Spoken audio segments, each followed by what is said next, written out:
เข้ามากับอยู่เป็นเพื่อนหนูปวดยืมให้ปูปวดเอวไปไตพ่อแดงโชว์หน่อยดิอีกแล้วพี่น้องเด็กเหตุการณ์คนหัวลูกตื่นปุ๊บมันเขาหกอัดปั๊บเลยค่ะตื่นปุ๊บห้าปั๊บสักแล้วจริงไป เหตุการณ์คนหัวนักลูกพ่อตั้งใจรวยตั้งใจเด้อมันต้องเอาคนแปลราคาหลายประเด็นจริงเข้าเดียวแต่สาวเดียวแต่ละธิดาลาวกับพอผู้ศรีวิไลสู้สุดใจกลับมาฮอดบ้านที่สารคามบ่ฮอดมือนั่งรถมุ่งหน้าเข้าไปที่ห้องอัดอยู่ที่นครพนมสู้สุดใจคันบ่ดังก็ให้มันฮู้ไปโลด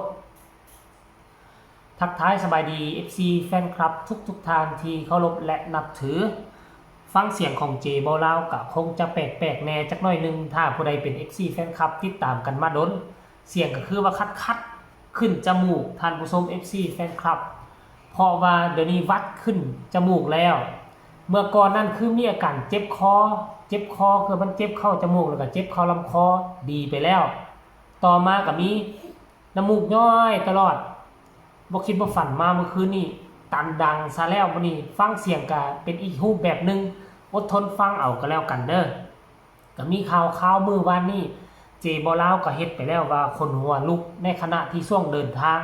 แต่พวกเฮาก็บ่ฮู้ว่าเขาเจ้าเดินทางไปไสแต่มาเห็นอยู่เพจหลักของน้องธิดาลาวออกมาเคลื่อนไหวตอนที่กำลังเข้าห้องอัดเจบ่ลาวก็เอาเสื้อผ้าหน้าผมของน้องธิดาลาวเอาไปเทียบเคียงกันตอนที่เดินอยู่ในรถตอนที่ขี่รถมีเรื่องคนหัวลุกปรากฏว่าเป็นเสื้อผ้าชุดเดียวกันนั่นก็เลยบอกว่ามื้อคืนนี้พากันรีบเดินทางออกจากสารคามมุ่งหน้ามาหาที่นครพนมมาห้องอัดตอนกลางคืนเลยเบิ่งแม่นอนบ้านแต่คืนเดียวทำภาระหน้าที่แล้วเพราะว่าหยังเพราะก่อนหน้านี้พ่อผู้ศรีวิไลก็เคยเว้าแล้วว่าวันที่7เนาะมีนัดเข้าห้องอัดกับอาจารย์โนชานนท์เนาะถึงว่าเวลาสิมืดสิค่ำก็ต้องลุยให้มันตามนัดเพราะว่าดนตรีเขาเจ้าจัดเรียบร้อยแล้วว่าซั่นเด้แล้วมันเกิดอีหยังขึ้นว่าติมันเป็นเรื่องที่ต่อเนื่องกันจากเหตุการณ์ที่มันเกิดขึ้นอยู่ในรถช่วงกำลังเดินทางบาดนี้น้องธิดาลาวได้ยินเรื่องราวของแม่ฮันนี่ได้ยินเรื่องราวของเพลงนั้นแล้วบ่อยากเข้าห้องอัดคนเดียวได้เจรจากับผู้นั้นและเจรจากับผู้นี้อยากให้คนอื่นเข้าห้องอัดนำตนเองเพราะว่าอย่างเด็กก็คือเด็กอายุ11ปีได้ยินเรื่องราวคนหัวลุกแบบนี้ได้ยินเรื่องราวของคนที่จากไปหลาย10ปีมาเลือกเพลงให้แบบนี้เพิ่นก็ย่านนั่นแหละขนาดเฮาผู้ใหญ่เฮาก็ยังย่านอันนี้เด็กน้อย11ปีก็ต้องย่านเป็นธรรมดาย่านเป็นเรื่องปกติท่านผู้ชม FC แฟนคลับบรรยากาศจะเป็นแนวใดนั้นอยากให้ทุกคนไปชมคลิปนี้ขออนุญาตอีหลีอีหลอจากเจ้าของคลิปก็แล้วกันเด้อแม่เพิ่งอะไรเป็นผู้ทายพอพูดแหละแต่เอาไปลงในเพจของน้องธิดาลาวซื่อๆให้ทุกคนไปชมคลิปนี้เรื่องเล่าคนหัวลุกอยู่ห้องอัดแล้วจึงมาพ้อกันในช่วงต่อไปไปชมมาพ้อกันเลยสีเขาห้องอัดค่ะแล้วจะของอัดเด้อสาวกาฬสินธุ์สิ้นหวังใช่ไหมคะได้เสียงอะไรพ่อแดงเข้ามากับอยู่เป็นเพื่อนหนูปวดยืมให้ปูปวดเอวไปไตพ่อแดงโชว์หน่อยดิอีกแล้วพี่น้องเด็กเหตุการณ์คนหัวลูกตื่นปุ๊บมันเขาหกอัดปั๊บเลยค่ะตื่นปุ๊บห้าปั๊บสักแล้วจริงไปเหตุการณ์คนหัวนักลูกพ่อตั้งใจรวยตั้งใจเด้อมันต้องเอาคนแปลราคาหลายประเด็นจริงเข้าเดียวแต่สาวเดียวแต่ละมันน่าเกิดมันก็คุณพร้อมหรือยังคุณธิดาลาวยังค่ะคุณคาอะไรทำไมคุณไม่พร้อมเดี๋ยวหูก่อนนะสิ่งยังก่อนสิ่งที่มันน่าเกิดมันก็เกิดขึ้นแล้วสิ่งที่มันน่าเกิดมันก็เกิดขึ้นแล้วว่าพอแดงบอกคือหรือว่าแล้วท่านก็สิได้เห็นลิงร้องเพลง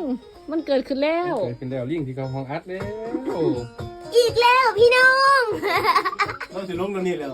สิ่งที่มันน่าเกิดมันก็เกิดขึ้นอีกไม่เข้าไปเหตุการณ์คนหัวลูก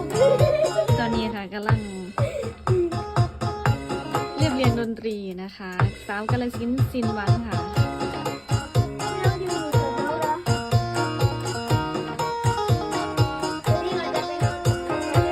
3 คนเลยแล้วได้ไปได้ที่มาหาไปโรงพยาบาล ทีมงานเฮานี่ได้รับการขนานนามว่าจับจูดมิวสิกค่ะ นักร้องทานองงัดรถเตียงกันมันเผ็ด จับจูดซะแนว รถเลยน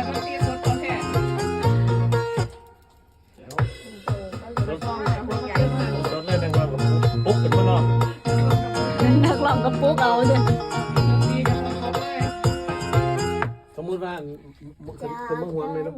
วันนอกวันตาเสียงแหบ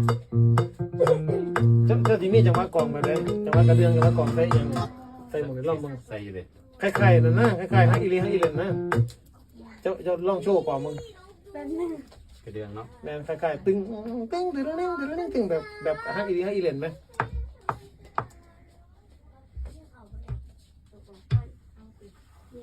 เอาไปไหนดิ สะดุดขาลมเนาะ ยังเขาไปไหนยังไม่ได้ขออ่อนอยู่ มียันเขาล่างเราไป พาเลยค่ะ ซื้อละบ่ อีกแล้วพี่น้องเหตุการณ์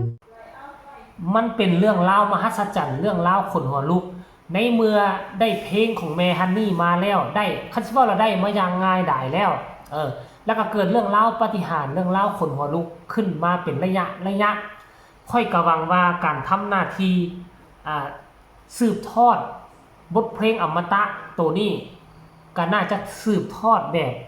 มีความราบรื่นและก็ขอให้โด่งให้ดังกลัวเก่าก็แล้วกันให้โด่งให้ดังกลัวตอนแม่ฮันนี่โด่งฮันดังอยู่ในยุค20-30 ปีก่อนขอให้แม่ฮันนี่มายืนเคียงข้างซุกยู่พักดังพักน้องธิดาลาวไปใส่แต่ม่องดังไปใส่แต่ม่องโด่งพักไปใส่แต่กล่องเงินกล่องทองพักไปใส่แต่บอลที่มี FC แฟนคลับฮักหอมก็แล้วกันเด้อแม่ฮันนี่ท่านผู้ชมน้องธิดาลาวจักสิหัวจักสิให้มือคืนนี้ก็ได้แล้วเฮามาติดตามเบิ่งน่าจะมีมื้อนี้น่าจะมีคลิปรัวๆอยู่ในห้องอัดแหละการเข้าห้องอัดเมื่อวานนี้บ่มีแต่น้องธิดาลาวเด้มีคนที่ซื้อมาจังไหนก็พอแดงบ่ถ้าจำบ่ผิดเด้อคันจำผิดก็ต้องขออภัยมีหลายผู้หลายคนที่เข้าห้องอัดนำกันแต่น่าจะนอนอยู่ในค่ายผู้ศรีวิไลนำกันหั่นล่ะติล่ะท่านผู้ชมเนาะเอาอันนี้เจบ่ลาวกะ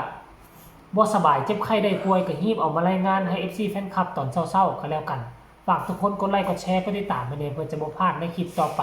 ที่สำคัญอย่ากดข้ามโฆษณาพบกันใหม่ในคลิปหน้าสำหรับคลิปนี้สบายดี